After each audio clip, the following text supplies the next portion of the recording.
Y además noticias muy positivas. Por ejemplo, para empezar, ningún jugador del Barça tiene coronavirus. Todos han dado negativo en esas pruebas que se les realizaron ayer, así que es muy probable que el viernes se empiecen a entrenar. Mañana, enseguida se lo vamos a contar. Además, vamos a meternos ahí en una especie del túnel del tiempo. Hace 14 años en un día como hoy, jugaba su último partido a nivel de clubes Zidane, también lo vamos a recordar, y hoy es un día que quizás los aficionados del Barça no quieran recordar porque hace un año fueron eliminados y de qué manera de la Champions con aquel famoso córner que hoy sí que han recordado los aficionados y los protagonistas aquel día en Anfield. ¡Vámonos a casa de Miguel Serrano! ¡Vamos! ¡Hola Miguel! ¿Cómo estás?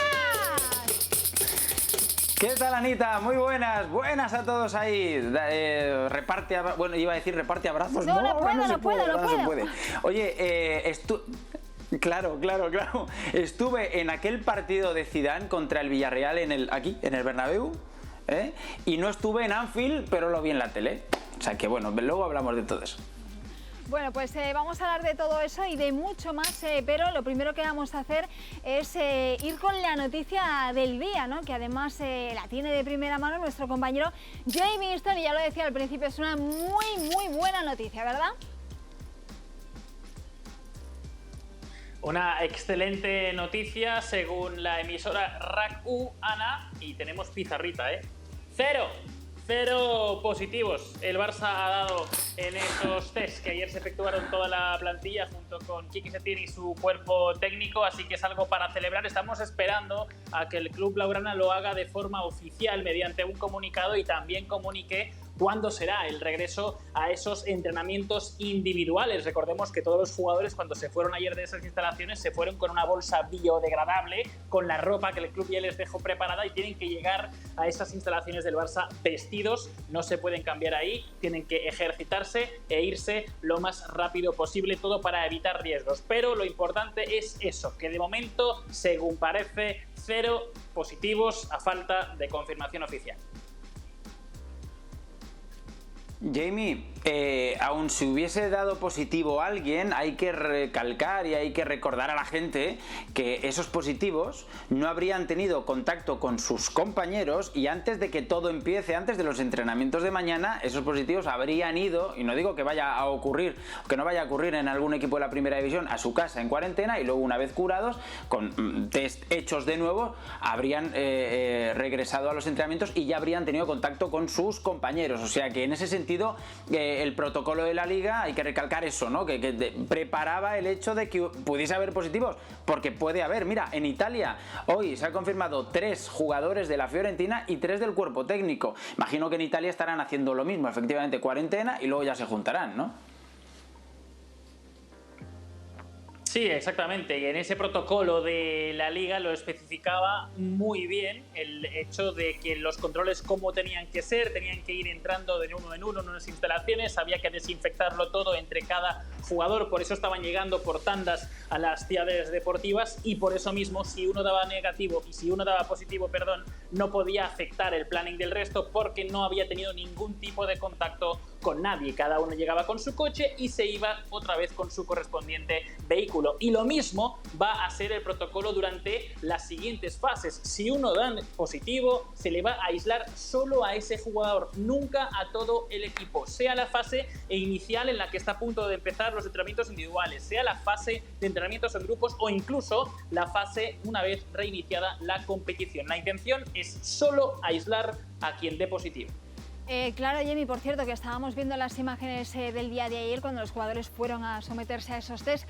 Muchos llegaron, la mayoría llegaron sin guantes, sin mascarilla, luego todos salían con los guantes y las mascarillas, le daba ese kit el FC Barcelona.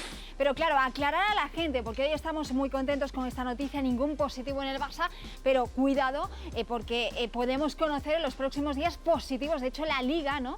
Tiene estimado unos 30 positivos entre todos los jugadores de primera y segunda. Pero eso, recalcamos, Jamie, no supondría en ninguno de los casos, de momento, que ni la Liga se vaya a terminar, ni que se suspendan los entrenamientos, ¿no? Eso es importante aclararlo, porque puede ser que mañana conozcamos algún positivo en el Madrid, 3 positivos en el Atlético, quién sabe, ¿no?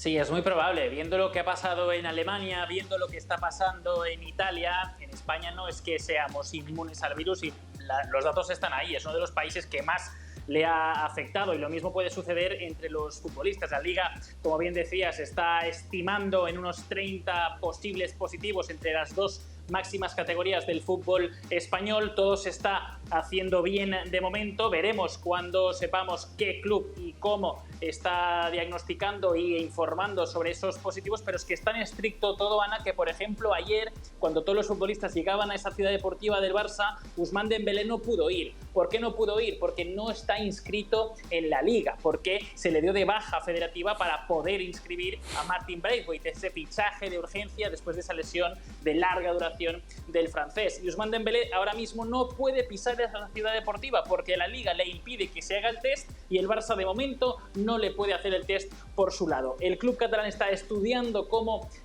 solventar esa situación. Se espera que la próxima semana se le puedan realizar tests aparte a Ousmane Dembélé para seguir con su recuperación en la ciudad deportiva. Pero ahora mismo Ousmane Dembélé solo puede estar en su casa. ¿Por qué? Porque no ha pasado los tests y hay riesgo cero, no se quiere correr ningún riesgo innecesario en las instalaciones deportivas de cualquier club en España. Claro, Martin Braithwaite ocupó esa ficha de Ousmane Dembélé. Yo creo que sí se lo van a hacer, hombre, que se lo gana, chaval. Por cierto, Jamie, tienes una noticia de última hora en relación a los 5 cambios, ¿no? Sí, la Real Federación Española de Fútbol lo anunciaba hace unos instantes a través de sus páginas digitales, sus redes sociales, que va a proponer ya de forma oficial el que se puedan realizar 5 sustituciones esta temporada, en lo que queda de temporada, de forma excepcional por la pandemia que estamos viviendo. Eso afectaría obviamente a la Liga, a la primera división, a la segunda división en España y a los playoffs de ascenso de categorías de segunda B a segunda también. Así que veremos si al final se aprueba o no esta medida que cambiará y mucho los partidos de fútbol. Y tanto. Bueno, Jamie, muchísimas gracias. Oye, para terminar, rápido, lo de Luis Suárez era un efecto óptico de la camiseta, ¿no? Porque anda, que no se ha escrito y hablado de esa barriguita de Luis Suárez. Efecto óptico, ¿no?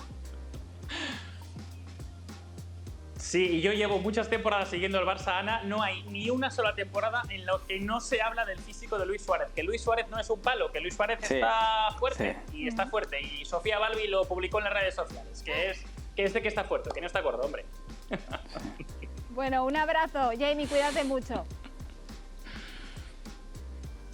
Un abrazo, hasta luego. Bueno, Miguel, chao, que Jamie. haga... Bueno, lo que tienen las fotos fijas, ¿no? Es... Te iba a decir que sí, se ponga no, te decía, Anita, a hacer que lo que tu ejercicio. Be in shape, Luis Suárez. Yo creo que lo hace multiplicado porque él es deportista de élite, pero digo, lo que tienen las fotos fijas, ¿no? Que a veces son muy traicioneras. Yo creo que Luis Suárez está en forma, absolutamente. Que se tiene que poner todavía más, desde luego, pero que está en forma. Oye, por cierto, se vuelve a hablar de James como posible refuerzo del Inter Miami. En el Madrid no va a seguir.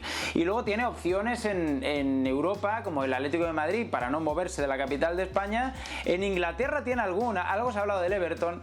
Y luego está la de Miami, que con la cantidad de colombianos que hay en esta ciudad de los Estados Unidos, el boom que eso supondría sería equiparable a lo de Beckham de hace unos 12-13 años cuando se fue al LA Galaxy. Ha hablado de ello el portal Goal, especializado en fútbol, que David Beckham habría llamado a Florentino Pérez. Incluso hasta un programa de la web del Inter Miami lo ha comentado en algún momento que Jorge Mas, el otro propietario de la franquicia, querría hacerse con los servicios del colombiano. ¿Qué te parece? Vamos a ver por qué equipo se decide finalmente James, ¿no? Está también ahí Ancelotti detrás de él intentando convencerle para que se vaya con él a Inglaterra, pero vamos a ver también, ¿no? Porque lo del Atlético de Madrid, acuérdate, Miguel, hace un año, bueno, hace casi un año, en el verano pasado sonaba con muchísima fuerza. Luego ocurrió lo que ocurrió en la pretemporada, ¿no? En ese partido aquí en los Estados Unidos donde el Atlético de Madrid le pegó un baño al Real Madrid. En ese momento el conjunto blanco dijo, pero ahora ¿cómo le vamos a dar, cómo vamos a reforzar nosotros al Atlético de Madrid, a nuestro archienemigo, con un jugador como James Rodríguez? Entonces no sé si ahora, un año después, las cosas han cambiado muchísimo, si a lo mejor el Atlético vuelve a intentarlo, si James se deja querer por el Atlético Atlético de Madrid, si todavía quiere aguantar un poquito más, que yo creo que debería, ¿no? Antes de venirse a la MLS. No sé si tú lo ves como colchonero a James. Es que en el asunto de Atleti entra ahí un problema, ¿eh? Tú como yo venimos escuchando durante los últimos días los clubes de fútbol que se han acogido a un ERTE, a un expediente de regulación temporal de empleo en España, para pagar el sueldo de los trabajadores, no de los futbolistas, de los otros trabajadores, que eso le va a costar un dinero al Estado. Igual llega el gobierno y prohíbe, ya veremos cómo, ya veremos bajo qué modalidad, sin que sea demasiado intervencionista, que tenga sobre todo sentido común, prohíbe fichajes de muchos millones, ¿no? Aunque hay gente que separa el fichaje de muchos millones de un futbolista que viene a ser una inversión con la cuestión de pagar a los trabajadores en una situación como una pandemia, ok, pero si les prohíben fichar o lo tienen muy complicado tanto el Barça como el Atleti, como clubes que se han acogido a ese ERTE, yo creo que lo tendría imposible fichar a James, salvo que haya un trueque. El Barça sí que puede conseguir trueques por ahí, pero el Atleti con respecto al Real Madrid, ¿qué le va a pedir el Madrid? ¿A Joao Félix por James? Yo creo que no. O sea, yo creo que la opción Atleti está lejos de completarse, creo yo, ¿eh? Sí, por lo que apuntabas. Además, ahora me estaba acordando de algo que dijo, creo que fue Fabio Capello hace unas semanas, que decía que el único club que va a poder sobrevivir, entre comillas, económicamente a esta pandemia va a ser el Real Madrid, y que clubes como el Barcelona y el Atlético de Madrid, mencionaba esos dos, iban a quedar económicamente muy tocados. Tiene razón con eso. Poco trueque veo yo entre el Atlético y el Real Madrid en este momento. Pero bueno, vamos con un aniversario. Hoy se cumple, Miguel, un año. ¿Dónde estabas? ¿Dónde estabas viendo? Porque yo me acuerdo exactamente dónde estaba viendo ese partido y hasta lo que estaba comiendo, que lo estaba viendo en un restaurante. ¿Dónde estabas cuando el Barça vivió el mayor ridículo de la historia? Así lo recordaba el diario Sport con ese 4-0 en Anfield del Liverpool. ¿Dónde estabas tú? Pues yo estaba en casa viéndolo tranquilo. ¿Tranquilo? Bueno, tranquilo, muy tranquilo no, porque la segunda parte fue para no estar tranquilo. Yo creo que es uno de los partidos más sorprendentes de la historia. Ya no solo partidos, eliminatorias. Es que el Barça había ganado 3-0 con un gol monumental de Messi desde su casa en el Camp Nou en los últimos minutos. Aquello estaba destinado a lo que estaba destinado, el Barça en la final, y además que iba a ser en Madrid. Es que desde Barcelona se estaba hablando todo aquello de, pues sí, vamos a jugar en el Wanda Metropolitano la final, pero luego nos iremos a Cibeles a celebrarlo. ¿Tú te acuerdas de eso, Anita? O sea, era el tema en España estaba muy candente, y de repente una segunda parte increíble, y lo que es más sangrante todavía, con otro córner, porque hacía un año se había pasado lo de Manolas, un córner terrorífico para el Barça, y de nuevo otro con Alexander Arnold dándole ese pase a Origi, y ese despiste de la defensa del Barça que fue imperdonable. Luego vimos tiempo más tarde aquel vídeo del interior del vestuario del Barça durante algunos momentos de la temporada pasada, y claro, las caras eran de funeral. Totalmente. Bueno, la verdad es que muchos pensábamos en ese momento que Valverde ya tenía que salir por la puerta y decir, venga, chao, sí. o me echan o me voy. Pero nos queríamos preguntar aquí en Juego Abierto, y también de paso a toda la gente que nos está viendo, si ese partido es la peor mancha de la era Messi en el Barça. Yo creo que está a la par ahí con lo que ocurrió en Roma, pero creo que fue todavía peor, porque el Barça ya sabía lo que le había ocurrido hacía un año. Estaban ahí sobrevolando esos fantasmas, pero parecía que en el partido de ida habían quedado, pero vamos, olvidados. Y no, ahí estaban, y ahí se vieron en ese córner, el peor córner defendido de la historia del fútbol, ese córner que ponen a los niños en las escuelas de fútbol diciendo, así no se defiende. Sí. Mira, yo lo compararía con... A ver, la era Messi es muy grande, ¿eh? Es verdad que en el inicio de la era Messi, estoy recordando el año 2008, cuando el Real Madrid, presidido por Ramón Calderón y entrenado por Schuster, ganó su segunda liga consecutiva. La primera la había ganado con Capello, y ese Real Madrid a final de la temporada recibe al Barça y le mete 4-1. Con el gol de Henry, el Barça salvó un poquito... No, ni eso, ni salvó los muebles. Madrid estuvo a punto de aquel día hacerle 5 al Barça. Finales, como digo, de la temporada 2007-2008. Aquel Messi era muy jovencito. Eso, digamos, como momento también álgido de una de las peores derrotas del Barça en la era Messi. Pero efectivamente, yo creo que esta supera la de Roma, incluso te diría yo que supera la del Bayern Múnich, la eliminatoria famosa del año 12-13, de la temporada 12-13, cuando el Bayern le mete... ¿cuánto le metió al Barça? Le metió 4 en Alemania y le metió 3 en el Camp Nou. Es que aquello fue un 7-0, O sea, yo creo que aquello fue muy sangrante, pero efectivamente lo de Anfield se lleva la palma, Estoy totalmente de acuerdo. La verdad que lo que se vio hace un año fue estremecedor y bueno, una locura para los aficionados del Liverpool, que luego llegó a la final y que ganó esa Champions. Bueno, vamos a recordar, porque hoy, Miguel, se cumplen 14 años desde que Zidane se retiró como jugador en el Bernabéu. Y tú recordabas ese partido que fue un empate a 3, donde Zidane no fue el protagonista. A ver, mira, como tienes tanta memoria, recuérdame cómo viviste ese partido ahí en el Bernabéu.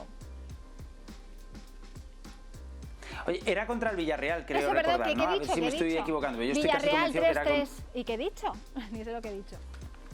Sí, no, lo dijiste bien, Anita, okay. pero es que quería asegurarme, efectivamente. Sí, yo estaba en el Bernabéu, efectivamente fue uno de esos partidos en los que Zinedine Zidane, pues si bien...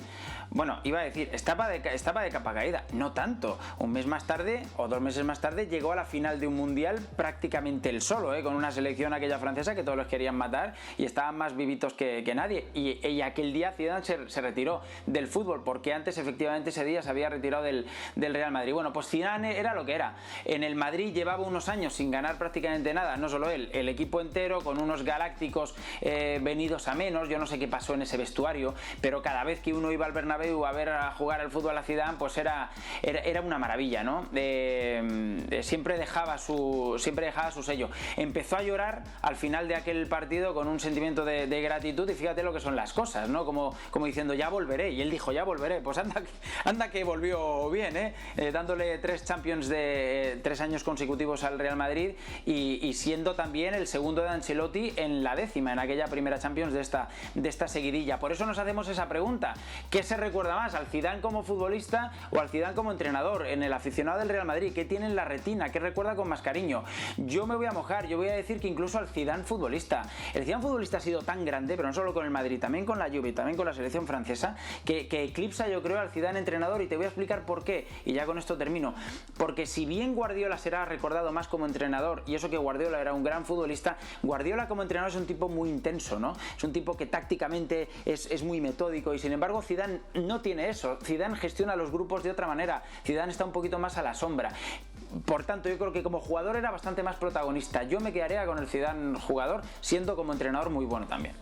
Bueno, la verdad es que marcas una cosa muy, muy interesante y que se ha debatido muchísimo, ¿no?, a lo largo de esta carrera tan exitosa de Zidane como entrenador, y es eso, ¿no?, de Zidane como técnico. Sí, se habla de esas 3 Champions, que es algo histórico y que es algo que uno de verdad como aficionado del Real Madrid ha disfrutado muchísimo. Algo tan complicado como ganar la Champions y hacerlo 3 veces, pero sí que me gusta ese punto que traes de decir, oye, pues de Zidane se habla más de su gestión como técnico en los grupos, no tanto a lo mejor con las tácticas. No ha cambiado a lo mejor un partido por los cambios, algunos sí, también hay que decirlo, y en esta última temporada lo ha hecho, sí. Pero no ha sido quizá tan determinante desde el banquillo en ese sentido, ¿no? Como sí lo ha sido Guardiola, que inventó la posición de falso 9 para Leo Messi, le explotó, ¿no? Ahí sí estoy de acuerdo contigo. Me ha gustado que hayas traído ese punto al debate. Pero fíjate, Anita, no tanto por eso. Zidane, por ejemplo, cambió la historia en Cardiff, en aquel vestuario, al final de la primera parte. Zidane tiene bastantes ejemplos de partidos que él ha cambiado poniendo a un jugador en una posición o en otra. yo lo que te diría es que la cuestión comparación Zidane con Guardiola en este caso, por ejemplo, porque Zidane es un gran gestor de grupos y en el tema de las rotaciones sí que ha hecho historia, yo creo. Zidane ganó aquella Liga y aquella Champions, recordad, con un equipo A y un equipo B. Ningún entrenador en la historia lo había hecho de esa forma tan exagerada, vamos a llamarlo así. La diferencia que yo te digo es más el hecho de que Guardiola es un entrenador bastante más intenso, cuyo aporte a la táctica en la historia del fútbol quizá haya sido, no sé si mejor o peor, pero como más destacada. Y Zidane en ese sentido no tanto. Y como Zidane fue tan grande como futbolista, más que Guardiola, y eso que a mí Guardiola de verdad que me encantaba.